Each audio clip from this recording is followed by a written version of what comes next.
Kidney transplantation, একটা heart একটা neuro করে, বাস ত্রিপুরা স্বাস্থ্য হাব।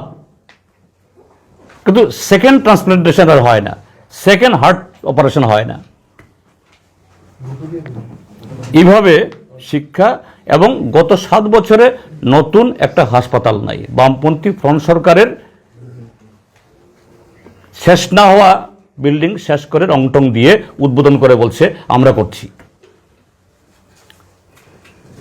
কৃষি, আমাদের মাননীয় এই কৃষিমন্ত্রী গত কদিন ধরে কেবল লেখছেন রাজ্যের কৃষি কোথায় নিয়ে গেছেন। 1 শতক নূতন শেষ হলো না।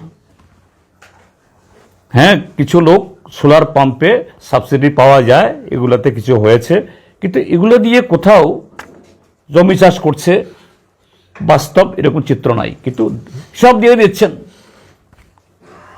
আমি এবার বিধানসভা এই প্রশ্ন দিয়েছি, জানি না অ্যালাউ করবে কিনা, কারণ এদের অসুবিধা পড়লেই আর এটা অ্যালাউ হয় না।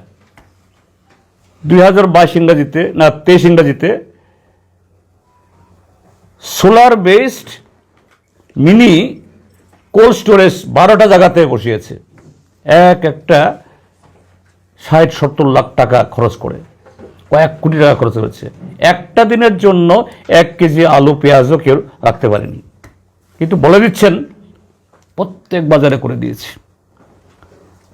তো এই হলো কৃষি। এরপরে পানীয় জল, কালকেও দেখবেন বলবেন আমরা এত লক্ষ পরিবারে পাইপ দিচ্ছি, এই করছি। আমি গত 25 তারিখে 5 তারিখে জাম্পুই হেলে গেছি, সাবোয়াল কনপুই জায়গাতে। ওই যে জলের ট্যাঙ্কারে করে জল বিলি হচ্ছে, আমি ভাবলাম সরকারি বোধহয়, DWS আমাদের সময় করতাম। যে না না, এগুলি সরকারি না।